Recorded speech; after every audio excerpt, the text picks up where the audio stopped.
आजचा आपला विषय आहे चलन. चलनामध्ये आज आपण व्यस्त चलन पाहणार आहोत. याच्या आधी आपण समचलन पाहिलं आहे. ठीक आहे. तर एक्स आणि वाय या दोन संख्या व्यस्त चलनात आहेत. हे आपण असं दर्शवतो. असं म्हणजे कसं, तर एक्स आपण इथे चिन्ह लिहिलं आणि पुढे काय केलं, आपण एकछेद वाय केला. जेव्हा आपण समचलन घेत होतो तेव्हा एकछेद येत नव्हता, तर तो व्यस्त आहे म्हणजे एकछेद वाय असं येणार. तर असं दाखवलं जातं. तर आता आपण पुन्हा त्याला लिहून घेऊ आणि आता आपण त्याला समीकरण बनवणार. तर एक्स बरोबर के छेद वाय असंही आपण लिहू शकतो.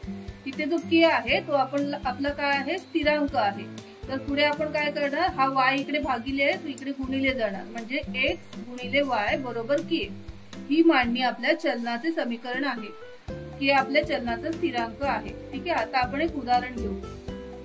आपलं उदाहरण आहे पी आणि पी व्यस्त चलन एकछेद क्यू. तर पी बरोबर जर 15 असेल आणि क्यू बरोबर जर 4 असेल तर चलनाचा स्थिरांक काढा आणि चलनाचे समीकरण लिहा.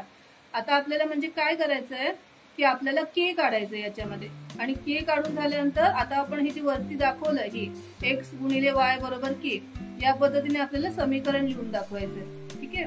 आता खाली आपण लिहून घेऊया पुन्हा पी आणि क्यू व्यस्त चलनामध्ये. त्याच्यामध्ये आपण पुढे लिहिलं पी बरोबर के छेद क्यू, नंतर पी गुणिले क्यू बरोबर के, आणि आता आपण जाऊन त्यामध्ये किमती टाकणार. पी 15 क्यू 4 आणि के. आता 15 चोक 60 म्हणून के आपला 60 आला. तर हा चलनाचा स्थिरांक आपला आलेला आहे. आता पुढे चलनाचे समीकरण लिहा म्हणून सांगितलंय ना. मग आपलं चलनाचं समीकरण काय आहे, एक्स गुणिले वाय बरोबर के. तर आता इथे या उदाहरणामध्ये आपला एक्स आणि वाय आहे पी आणि क्यू, म्हणून आपण एक्स वायच्या जागी लिहिलं पी गुणिले क्यू बरोबर के.